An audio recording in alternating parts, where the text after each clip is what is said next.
Big hit entertainment എന്ന അന്നത്തെ ചെറിയ കമ്പനിയിൽ നിന്നാണ് BTS തുടങ്ങിയത്. വലിയ കമ്പനികൾ K-pop വിപണി ഭരിച്ചിരുന്ന സമയത്ത് അവർക്ക് വേണ്ടത്ര സൗകര്യങ്ങളോ പണമോ ഉണ്ടായിരുന്നില്ല. ആദ്യകാലത്ത് 7 പേരും താമസിച്ചിരുന്നത് ഒരു ചെറിയ ഒറ്റമുറിയിലാണ്. പരിശീലനത്തിനായി അവർക്ക് സ്വന്തമായി സ്റ്റുഡിയോ പോലും ഇല്ലായിരുന്നു. 2013 ജൂൺ 13 അവർ നോ മോർ ഡ്രീം എന്ന പാട്ടുമായി അരങ്ങേറുന്നത്. അന്ന് വലിയ സ്വീകാര്യതയൊന്നും അവർക്ക് ലഭിച്ചിരുന്നില്ല. ചെറിയ കമ്പനിയിൽ നിന്നുള്ളവരായതുകൊണ്ട് TV ഷോകളിൽ നിന്നും മറ്റും അവരെ അവസാന നിമിഷം ഒഴിവാക്കുമായിരുന്നു. അവർ പാടിയ പല ഭാഗങ്ങളും എഡിറ്റ് ചെയ്ത് നീക്കം ചെയ്തിട്ടുണ്ട്. ഒരു ഹിപ്പ് ഹോപ്പ് ഗ്രൂപ്പായി തുടങ്ങിയ അവരെ മേക്കപ്പ് ഇടുന്നതും ഡാൻസ് ചെയ്യുന്നതും കണ്ട് പലരും പരിഹസിച്ചിരുന്നു.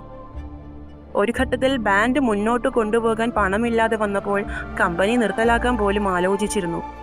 പണമില്ലാത്തതുകൊണ്ട് വിദേശത്ത് ഷൂട്ടിങ്ങിന് പോകുമ്പോൾ അവർ സ്വന്തമായി ഭക്ഷണം പാകം ചെയ്യുകയും കുറഞ്ഞ ചെലവിൽ താമസിക്കുകയും ചെയ്തിട്ടുണ്ട്. 2015 ഐ നീഡ് യു എന്ന ഗാനത്തിലൂടെയാണ് അവർക്ക് ആദ്യമായി ഒരു മ്യൂസിക് ഷോയിൽ 1ാം സ്ഥാനം ലഭിക്കുന്നത്. അത് അവരുടെ കരിയറിലെ വലിയൊരു മാറ്റമായിരുന്നു. തങ്ങളുടെ പാട്ടുകളിലൂടെ മാനസികാരോഗ്യം, സ്വയം സ്നേഹിക്കേണ്ടതിൻ്റെ ആവശ്യകത, കഷ്ടപ്പാടുകൾ എന്നിവയെക്കുറിച്ച് അവർ സംസാരിച്ചു തുടങ്ങിയത് യുവാക്കളെ ആകർഷിച്ചു. ഇതോടെയാണ് ആർമി എന്ന ലോകത്തെ ഏറ്റവും വലിയ ഫാൻ ബേസ് രൂപപ്പെടുന്നത്. ഡൈനാമൈറ്റ്, ബട്ടർ തുടങ്ങിയ ഗാനങ്ങളിലൂടെ അമേരിക്കൻ ബിൽബോർഡ് ചാർട്ടുകളിൽ 1ാമതെത്തി ലോകത്തെ തന്നെ അത്ഭുതപ്പെടുത്തി.